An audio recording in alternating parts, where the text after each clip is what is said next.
Where does he go? It's still available.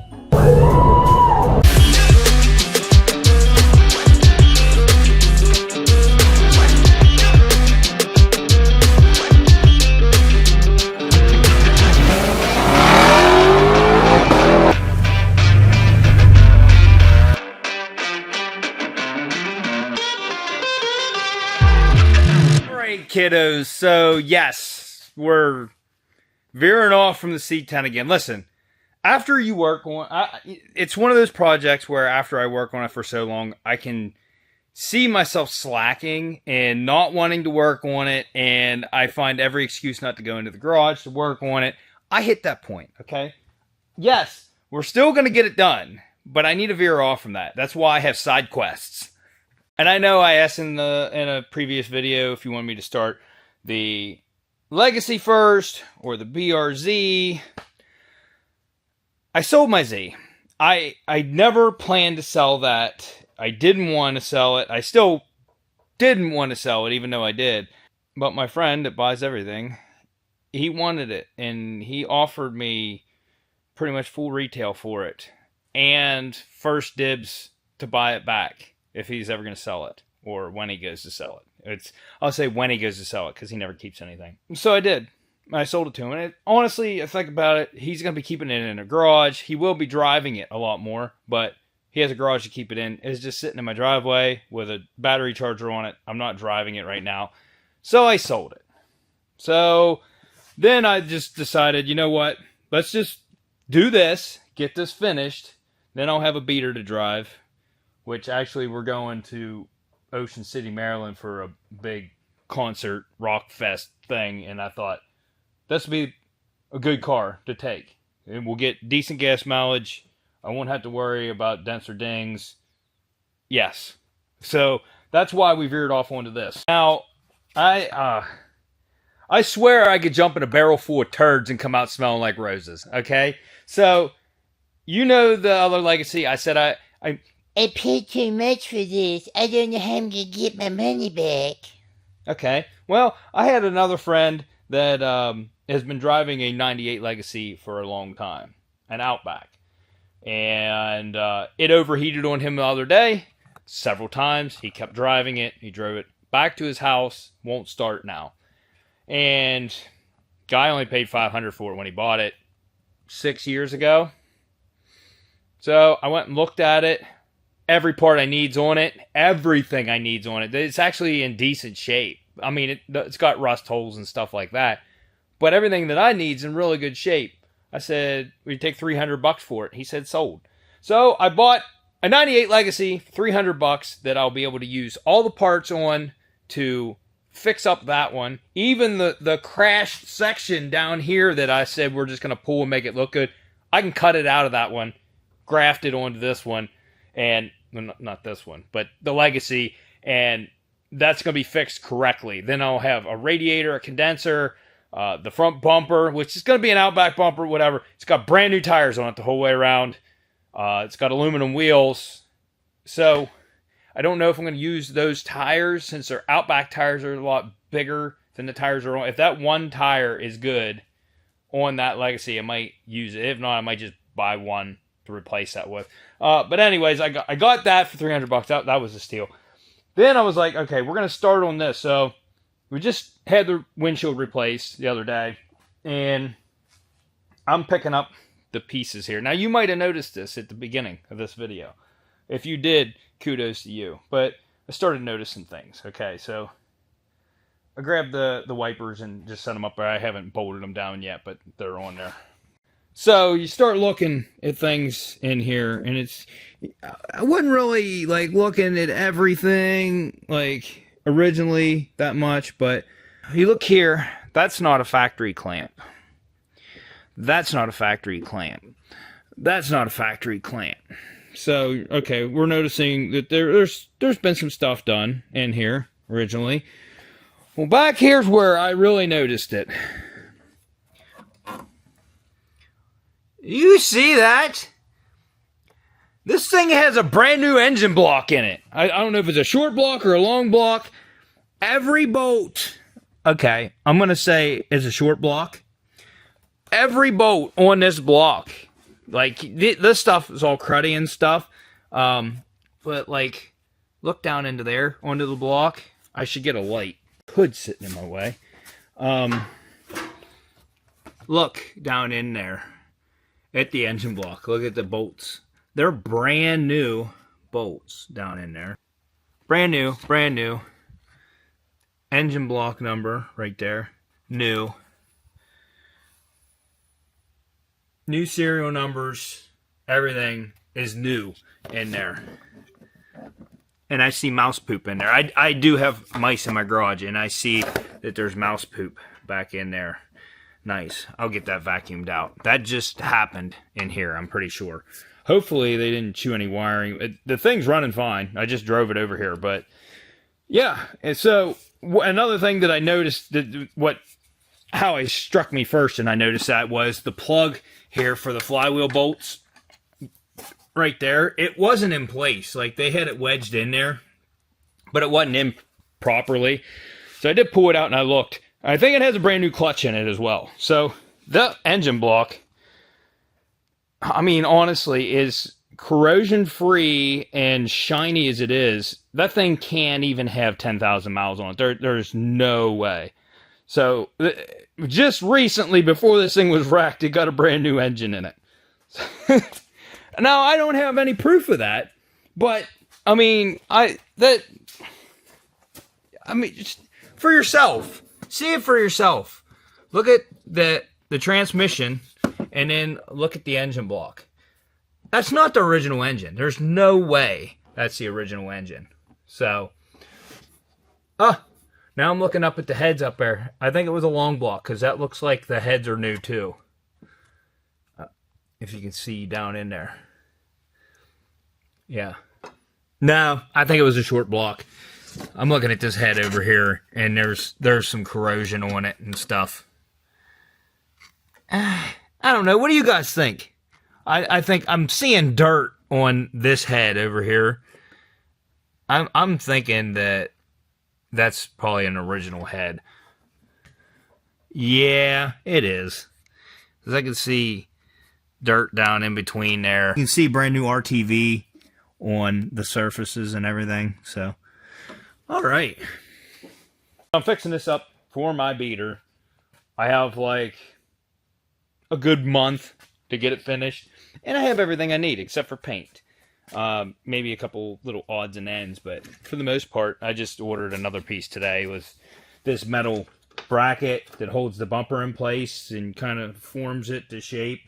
It was like $30, so I was like, yeah, let's just order that, because this one's kind of mangled up. But I think it's time for tear down. So, there's one other issue I want to address. I haven't had this thing on the lift yet. I want to get it on the lift. There was an oil spot on the ground underneath it. It looked like fresh oil. So, let's get this thing up in the air and see what's leaking oil.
Alright, so they broke a ground wire over here, which was tucked up in, this was tucked up in this section of the frame right there.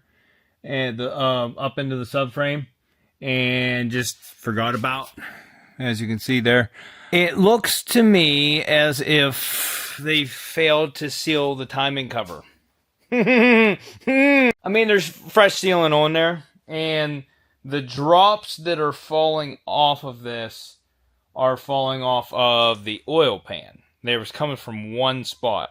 Now, there was oil all around. Now, whoever put this brand new engine block in, like, would you not? Why would you not clean the covers that you're reusing? There's no reason. Okay. So this is these are new heads. Look at them from the back. Brand new heads. Brand new block, and then they reused the valve covers. It's like a two-piece valve cover. So yeah, but it looks like they didn't clean that bracket up there. And obviously when they blew this motor, they didn't clean the under tray. But look at this timing cover. Like, look at how grimy it is. Why would you not clean that up? Like, did they just clean the mating surface and then throw it in? I don't know. That's all fresh oil. So there is a leak somewhere over here. So we may be taking the timing cover off, but we're taking the whole front core support off. So it's going to be easily accessible. So I think I might be pulling the front timing cover off, resealing it, putting it back on. Makes sense. Why not? Yeah, it sucks, but if you want to fix this or alleviate this, that looks like that's the answer. The constant drip, I want to say this needs a new O-ring. Crush washer. I actually got a bunch of assorted crush washers. Not factory, but still work. Can't remember if I did it. I may have. The electric fans are unplugged. I think I did that, if I remember right. I think I unplugged them because the fan blades are into the radiator and everything's just all mangled up there. Pretty sure that's why I did that, but yeah, whatever. Brand new parts. Once we get this front taken off, I think we're going to be able to see this a lot better. So, yeah, it was leaking down onto the exhaust on both sides. The heat shields got oil on them. I don't know if this was done. I mean, you would think if it's a brand new block, it was done at a Subaru dealership. I don't know which one. Avoid it. I just cranked on that drain pan bolt, and it was pretty dang tight. It did tighten it just a tad, but it was, yeah, not that much. I'm going to clean this tray up, spray some of the engine down and stuff. Honestly, I'd love to spray this down with a power washer, but I'm not doing that at this point. So I'll just get back to you once I get all this cleaned up.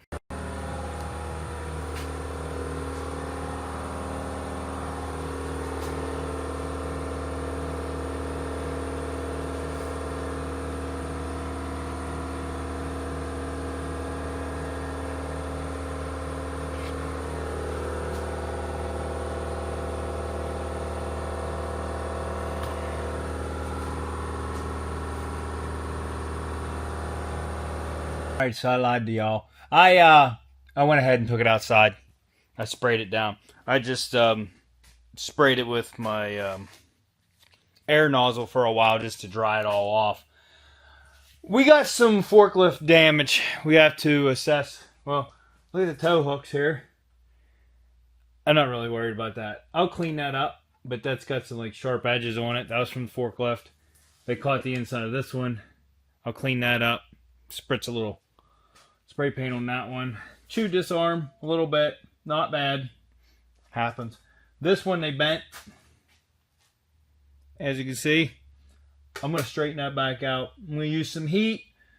A hammer. We're going to try to straighten that back out. And I got to clean those sharp edges.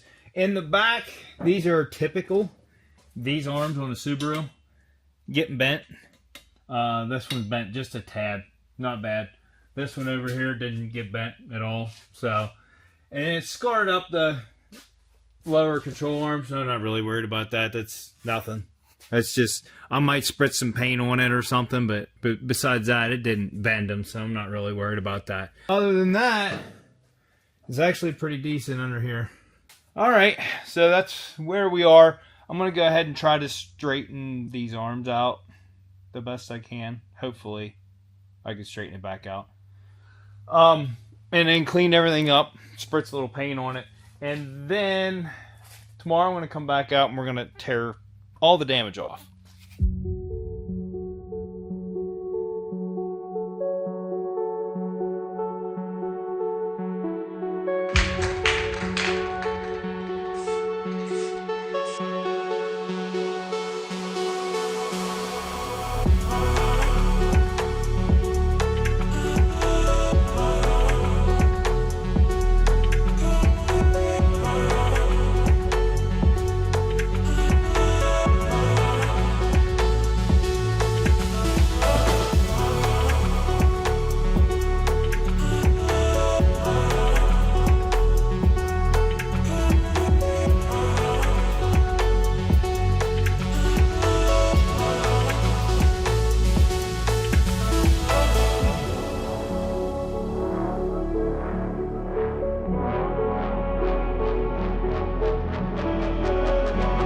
Alright, if you look, I used two different products there. I used flat black, Eastwood flat black rust encapsulator for this stuff. It's kind of like something you coat a frame with, you know what I mean? Like they use that on frames. And I have one spray can of it because I got a jug plus a spray can. So I just figured, you know, bare metal, go ahead and coat those with that. It's like a strong finish. These metal arms in the back, same thing. But I noticed whenever I ground these, so I sanded these back here, it was almost like they had undercoating on them, rubberized undercoating. So I have some rubberized undercoating, so I went ahead and spritzed some on there. Even spritz some on the exhaust, you know, for good measure. I will tell you that although this looks like a cool exhaust, I think this thing sounds like shit.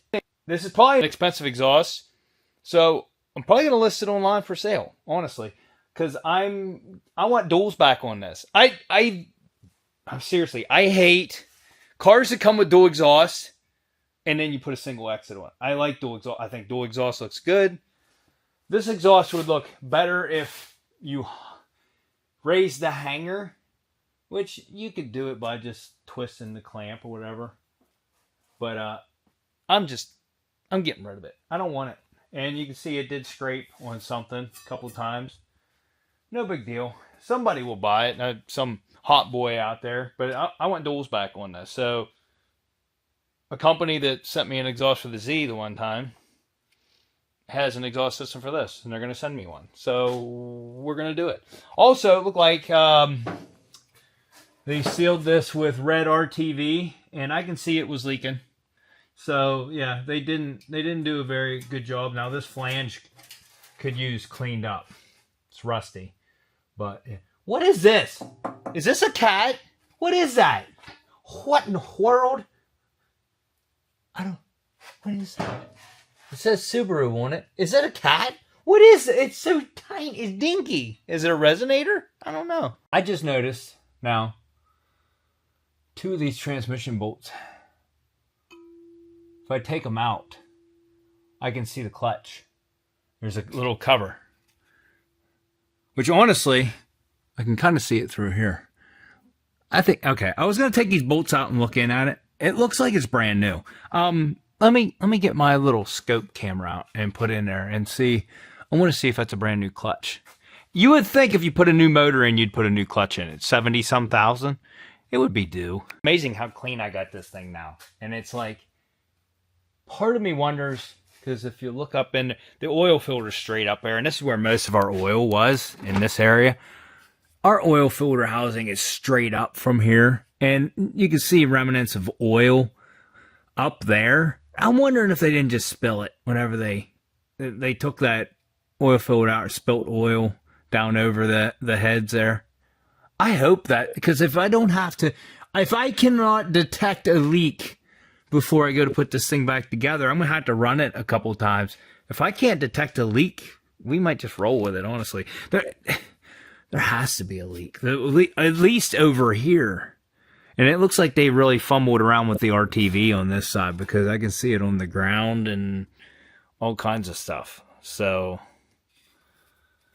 you see what I'm saying? It's like smudged all over the place. I need to set you on a tripod because I can't do this camera thing. I can't do this and that at the same time. So, give me a second. Man, it looks pretty new, man. It looks pretty new. I can't tell.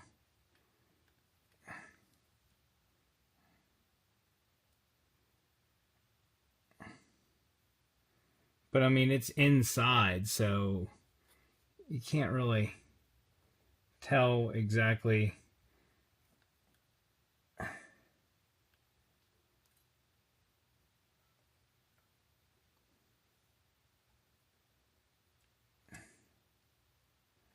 Yeah, I can't really get in there to tell, but it looks fairly new, is it?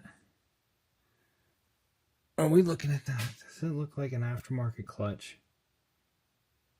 Is that an aftermarket clutch? It's like a red. It has to be an aftermarket clutch. There's a clutch fork right there. Everything looks good. Okay, I'll get back to you guys tomorrow, and we're gonna tear apart this front end. All right, it's the next day, and when it comes to leaks like this, time is gonna help you. So this sat overnight. I come out today, and the leaks have presented themselves, and it is the timing cover. So the good part about this is I'm gonna have a lot better access than the Subaru dealership had, because they were putting this cover in from up top. They probably had all the radiator and all that stuff in. I'm going to have front access to all this stuff where they're working around the fans and all that stuff. So let me show you here. Now that I got it all cleaned up, right there in that corner, you can see right here, all that it's starting to get oily.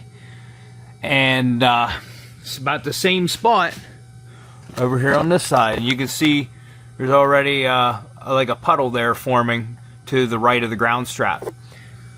My guess is you're working from up top. That's the very bottom of the timing cover on each side. Oil leaked out. They didn't get it cleaned up, and they threw that cover on over top of fresh oil. It's not going to seal. It's just not. I'm going to have way better access to that, and it's going to be a lot easier for me to do. So, and it's going to cost me nothing. It's going to cost me a little bit of sealant. So this is the perfect time to get that done. I need to quit talking about it. It's time for disassemblies. Now that I know where it's leaking and everything, I don't have to worry about running this thing. I need to retrieve the air conditioning Freon, which I have a machine to do it now. I've never done it before, but I'm going to try it. I got a scale and everything, so I can measure the jug and see how much I get out of it. And drain the coolant, and then we can go from there. So let's try this. I don't know what I'm doing.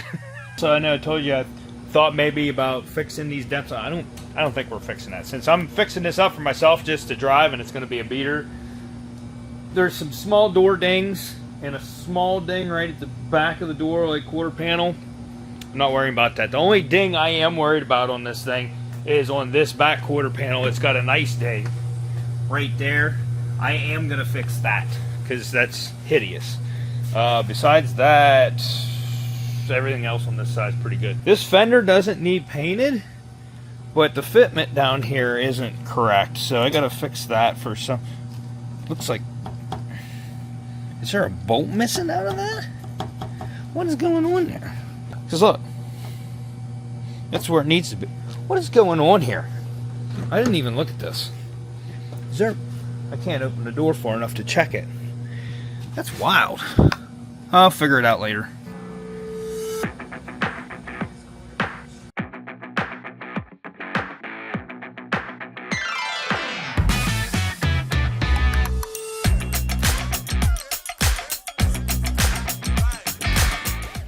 don't think we need to recover.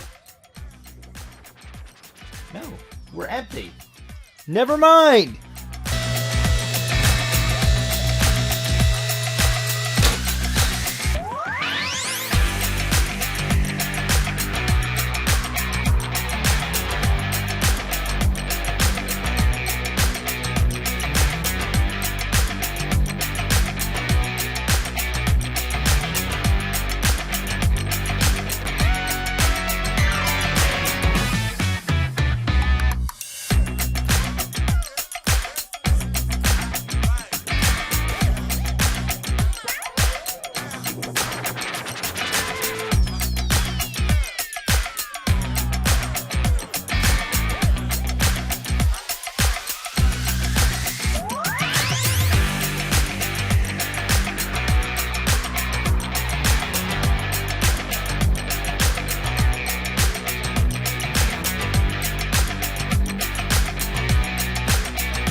Now we got pretty far. We got some broken wires over here. That's really not that big of an issue. One's like a side marker light over here. The other one goes to the bumper. There's a running light down there. Looks like there's only one wire to that. Oh, that's the horn wire. Okay. Well then it probably just okay, right here. It broke, there's 6 wires in there. Broke off. So I'm gonna have to figure out all of this. And also, I'm gonna have to take that fender off over there. Didn't really want to do it, but to get to this part of the core support where I want to tie. Actually, no. Let me just straighten this out. This side didn't get bent. I don't need to use that. And I'm not using the whole bottom part of this core support either. The steel that is on this is thicker than this core support. This is like a budget core support, not a factory model. So the metal is thinner. That's like real floppy. This has thicker metal in the core supports, but I should tear it off so I can at least see the, okay, I can see it's straight there. We have a bend over here and the core support we got doesn't go far enough. This is kinked, so we might take the fender off anyway. So we got some bendage here that I need to see how it's shaped. But I don't think I'm gonna replace this section of the core support. Other than bending some of this straight because it knocked everything that way. So it pulled this out, which I'm just gonna hammer back in, and then it pushed that back in right there, and I can do all of that with a pair of pliers. I already somewhat straightened that side. I need to do a little bit more, I can see, but that's somewhat straight. When you put the bar on, it's gonna flatten it out. I don't want to replace this lower. This is heavy duty and way heavier than that, and I don't want to cut all this off and replace that if I don't have to. As you can see, you take 2 bolts out of here and this is all one piece. This top piece needs replaced, that side needs replaced, and I need to straighten up some metal over there where it attaches. Now this is all bolt on, but they don't give you this whole section that bolts on. As you can see right here, there's 1, 2, 3 bolts there, and you can take, no you can't, I lied to you. And I also need to see how this needs to be bent, and it's going to mirror on the other side so I can judge all this.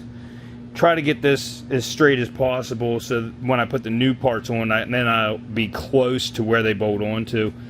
So yeah, I am going to take the other fender off, but this is definitely getting replaced. These fender brackets are so floppy that you can shape them by hand. I've already somewhat did it, so I don't see a sense in buying another one of those. Just bend it to shape, get the fender on there, bolt it down. That's the way that's gonna go. But this is where the damage ends. It's right here. All this strut tower completely straight, no bends, damages there. This, of course, since it was attached to this, bent this, plus the fender bent in. You know, it's what it is. I'll probably apply some touch-up paint on the edge of that door. Yeah, I'm ranting and raving here. There's a dent back there in the rocker. I'm not fixing that. I'm just seeing. Well, no, we're gonna. There's a dent right there. I didn't notice, but since we're painting, maybe we'll paint that. Maybe we'll fix that. There's little dents all over this thing. It's great. I want to get this timing cover done, and it looks like it's fairly simple. And I already took my impact to the crank bolt, and they say you don't need a puller to pull it off. Already loosened with my impact gun, so it's got enough juice to do it. It's got enough juice to tighten it back up. All right, so all I got to do is remove the alternator, which the only reason you have to remove the alternator is because the tensioner is kind of like part of it, and the tensioner hangs over the bracket. Let me get you down here. So here you can see the cover, and I'm cleaning this cover when I get it off here because it would look so much better if it was clean. These can stay on here. They're bolted to the, I believe, yeah, they're part of the cover. You don't have to take these off. This is the tensioner right here, and it's part of the alternator bracket. So bolt there, one hidden back there, I didn't notice. One here that goes on the water neck, and then there's two in the back. Or, make it easier. You don't even have to get the ones in the back. There's one right here, one right here. Oh. If you want the tensioner to come off, then you gotta take them all off. Okay. And I'm not even gonna take the connections off. I'm just gonna tuck it up to the side, get it out of the way. You can leave all your cam sensors and crank sensors on. You just have to disconnect them. There's a bracket right there to take the wires off. I can take this whole harness off. I took pictures of all of the wiring. Oh, we are gonna have to disconnect our O2 sensor here to get. So, yeah, both of these are O2 sensors. But yeah, then you can get the bracket out of the way. Over here, you just need to get these all disconnected and tucked off to the side. Then your dipstick tube, if you don't want to take it off with it, bolt there, probably pulls right out. Take the water pump pulley off, and then you can get to all the bolts. Now there's 10mm bolts directly in the cover. These are like long ones. There. Then there's a bunch of 12mm all around, and I already loosened my oil filter, so I'm gonna go ahead and drain the oil out of this thing, and I gotta get a different oil pan here. I'm gonna drain the oil out of this, get the filter off, and then we'll start tearing into this.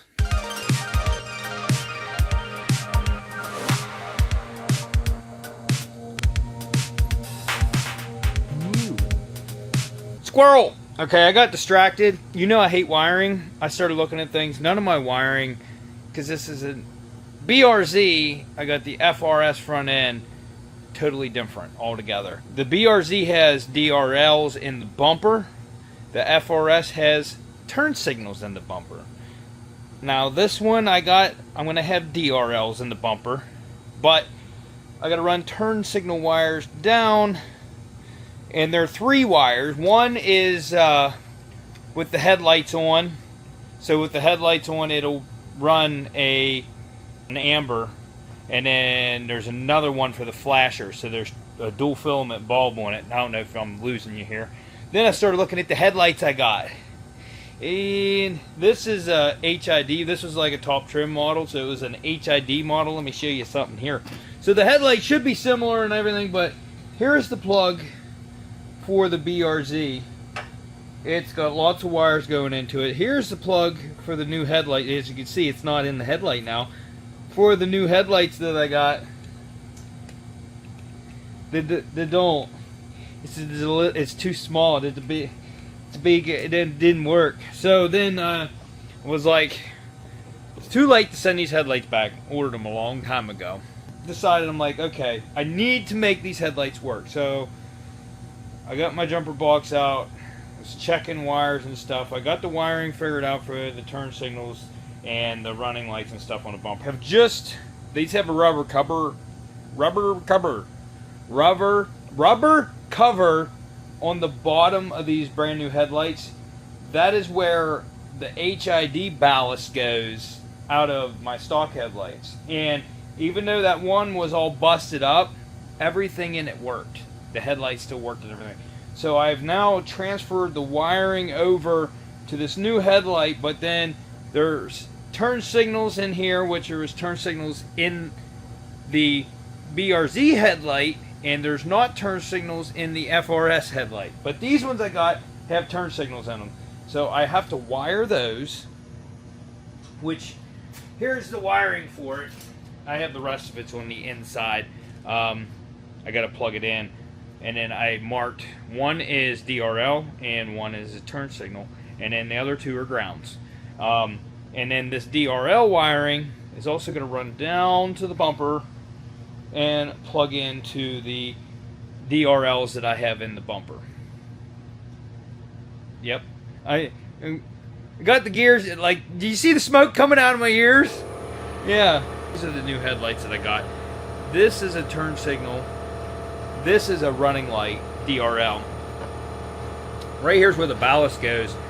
This is the power to the ballast. Now, these have an HID bulb, and when you go from high to low beam, there's a solenoid that kicks the light bulb in and out. That's how you have high and low beams. This was the wiring from the stock headlight into this new solenoid in here. So I had to wire it in. It's done.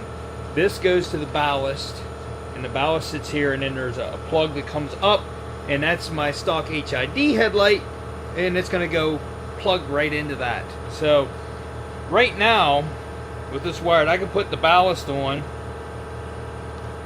I'm going to put the ballast on, and I'm going to plug this in, and I should have headlights. I'm not going to have anything else. I'm just going to have headlights, but I want to check this and see how it works out. Get this all figured out. And then we'll get it on there, and I'll see what it looks like.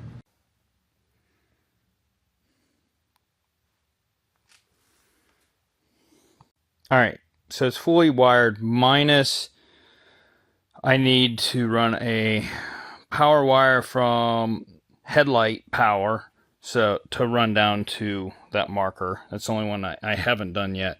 And I have to wire the fog lights, which the wiring's right there. I just need to figure out which one is the fog light wiring, and then I can wire a plug on it, and then we'll have fog lights. But the DRL is in, the turn signal should be in, DRL is on there, wired, and a turn signal should be wired in there. Now, hopefully this works. Let's do, you got headlight. That is a horrible beam pattern. What is going on here? I gotta turn the power on. Or, well, we could do 4 ways. Where's the 4-way button? Okay. So, let's turn the headlights off.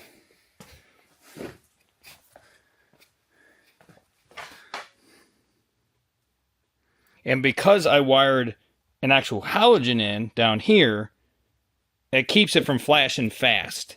So that's what I did. The wiring from up here, I spliced it into that, but then I also ran it down to this halogen so that it will detect it. Now, I wish those weren't blue, but that's how they are, so that's what they're going to be. But the DRLs look really good. Not too bad. So, headlight pattern is good until we go to high beam, and high beam doesn't look right. I mean, maybe that's how it's going to be with these headlights. That's kind of crappy. You normally want, it looks like it's crooked. Right, that wiring took me longer than I'd like to admit, but we're there. And I know this is goes to my fog lights. I have actually the whole plug for the other side They cut a bunch of wires off. I know this is the side marker. It goes off to the side. This side, I don't know which one is a side marker. All right, so I unsieved it so I could see all the wiring, and there was one connection in between. This is the ground wire. I don't know why you would put a connection in between here, but that ran to the running lights, which I'm not using that wiring now. And the running lights shared a ground with the fog lights. Here's the fog lights here. This is the running lights. It shared a ground with it and had a separate power wire. So the brown one here, it was the running lights originally. Now I'm going to make them so they're always on. So we're just going to block that off. And we're going to run the ground and power to the fog light. So we have that. And then this has to be the side marker. I'm just going to throw that out there. Has to be. So I'm done wrapping my head around it.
Now, the only thing I don't like about this whole job I did, it wasn't too bad, and I kind of like drew up a bolt pattern, kind of threw it on there so you can see that, but it looks like they used the old like cam caps here.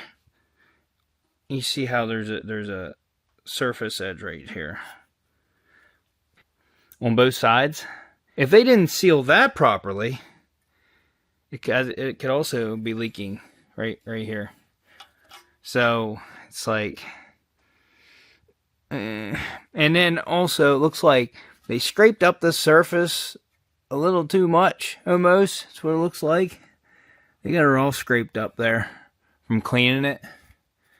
Scraped up there. And it's a brand new block, so I don't know why there shouldn't be scrape marks on here unless they put them on and then scraped them. I don't know. But they also use black RTV on those and then gray RTV on the seal here. So I'm going to have to get this all cleaned up. As you can see, you even seal around the bolts here. And they got a crap ton, and there's a O-ring here. They sealed around there, which we gotta make sure we get those or it's gonna leak out through the cover. Yep, they put a whole bunch on this one. It's late. I shouldn't be out here right now. I want to get this cover all cleaned up. And when I get back to you, I should be ready to put this cover back on. Also want to add, there's way too much RTV on here. Several bolts were loose, and they put the water pump pulley on wrong. See where I have the bolts? I want to show you something. They had the bolts in the big holes. They had this on. This was probably wobbling while it was running. I don't know. Maybe it wasn't a Subaru dealership that did this. But I don't really understand the brand new block. Unless, I don't know. I don't know. Normally you would just get a used engine. Okay, a low mileage used engine or something like that if you take it to a normal garage or if you do it yourself. I would not buy a brand new block. I'd find a used engine, throw it in, you know, low mileage. But yeah, it's all brand new components in there. So I normally don't play out here on the weekdays because I work, but I figured I would come out here and get on this. First things first. Before I dig into everything here, getting this cover cleaned up and all that stuff, I want to get my scope out and I want to check out the pickup tube. As much RTV as there was on this cover, I want to make sure that pickup tube is not plugged up with RTV or partially plugged up with RTV, you know what I mean? And if it is, it looks like it would be a simple fix. Like I think I can do it without taking the oil pan off. As long as I scope it with the camera. This is the pickup for the oil. Yeah, this is the oil pickup right here. And I think I can spray some cleaner through there, blow it out, and then see if I can get most of it out through the dipstick hole, or the drain plug hole. Dipstick hole. Another thing I'm going to do is I'm going to clean up these covers on the bottom the best I can down there, and I'm going to smear some silicone on the outside. I know, that's not the right way to do it, Todd. We know, okay? But I want to make sure that, well, I just want to do something instead of just relying on the way it is, because I don't want it leaking. Oh my gosh. Yeah. I went in here to see the pickup tube. No, it's got to come out. We're going to have to pull the oil pan. Look at this. That would blown up in no time. Look at that. That's why you don't use that much RTV. That's crazy. Wow.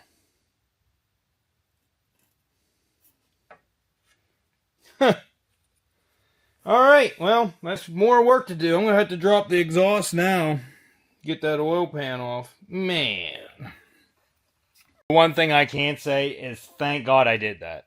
Because if I would have just thrown this back together, yes, would have ran for a little bit. Not very long. That would have starved this thing of oil, especially if you ran higher RPMs and stuff. That's going to starve this thing of oil and it's going to blow the engine. It's just that, or it's going to suck silicone through. It's going to start chewing it up in the oil pump itself. I think we caught this early enough. I'm not going to worry about taking the oil pump apart. I'm just going to leave it be. But I got to drop the oil pan, so I got to drop the exhaust. Just do it now. This is the time to do it. Let's get the oil pan off this thing. I'd like to know which Subaru dealer installed this engine. You're fired.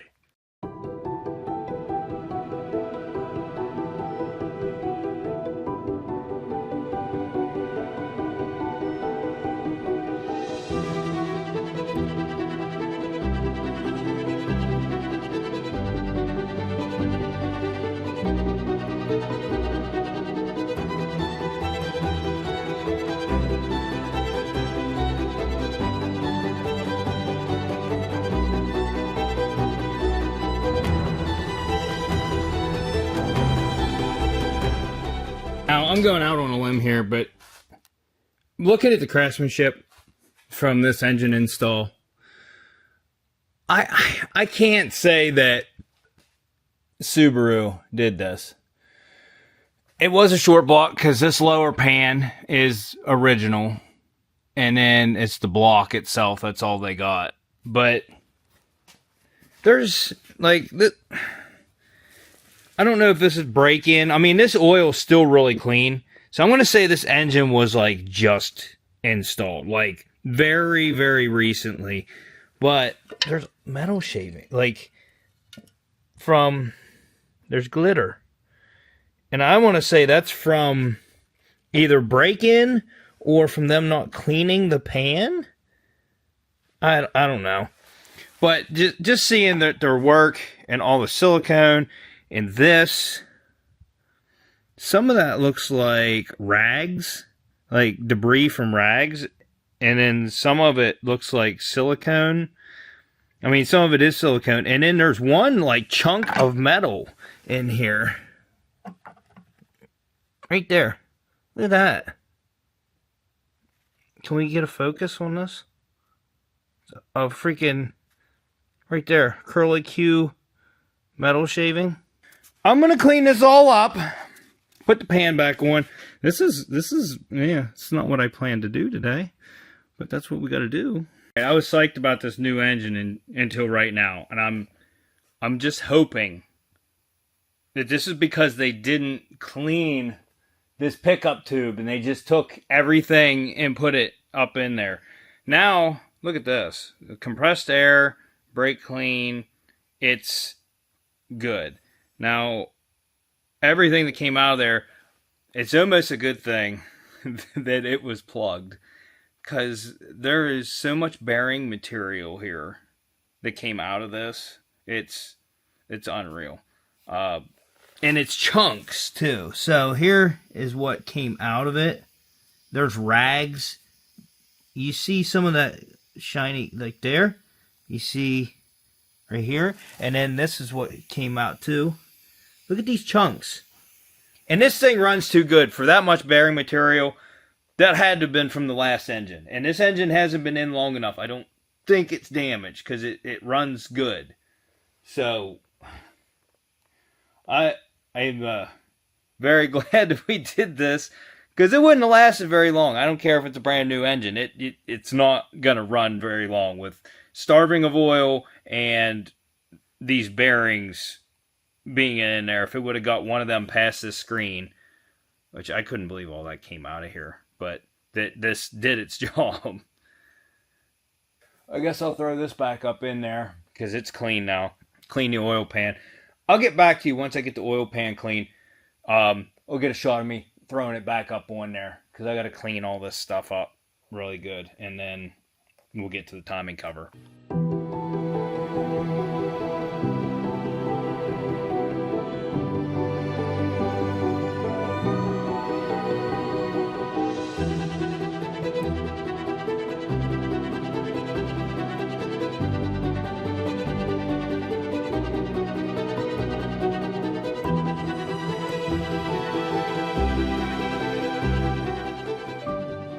So I changed my mind on the direction we're going here. I said about putting the oil pan on first. We're going to do that last, because there was no sense putting that on. I had to clean all that gasket material off, and then I Scotch-Brighted everything. I did the same thing with this. And then there's oil that keeps coming out of this pump, so I shoved rags down in there. And it looks like it soaked it all up, except for down in here. Oh yeah, look at my face, except for down in this corner here. I just want to make sure that this thing doesn't leak oil when I go to put it on. But I think, like I said, inside the pump there, that was really the only place I was really worried. The dipstick tube, I cannot get it out. It's loose, but I cannot get it out. I have a feeling it's going to leak. Everything's cleaned up. The areas that I'm worried about leaking are this area here and this area over here. And as you can see, oil has already leaked down over that side. So that could possibly be. And it looks like they didn't get hardly any sealer in that corner right there. So I'm going to smear a good bit on there. And there's areas like here, where are the other ones? Here, that I need to get silicone on. I think, oh, and back in there. Is there one up here too? Yeah, there's one way back in there. Shoot, I didn't clean that one up. That's hard to get to. All right, let me clean that one up first. I didn't even see it back there. And then we'll get this all back together. Yeah, that would have probably leaked out through the bolt. You could put sealer on the bolt and then tighten it. That'd be fine.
Haha.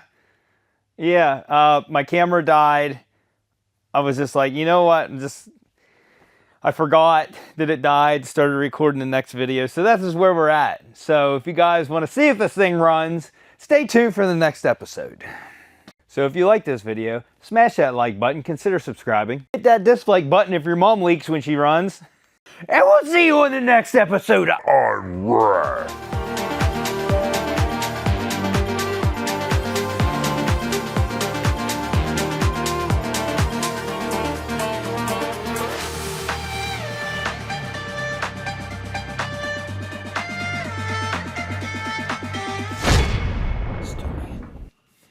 What do you have to say? Yeah? Tell the people.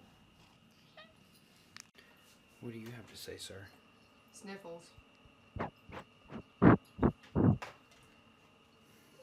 Do you have anything to say, miss? No? I missed you, sir. Do you have anything to say? No, a couple licks.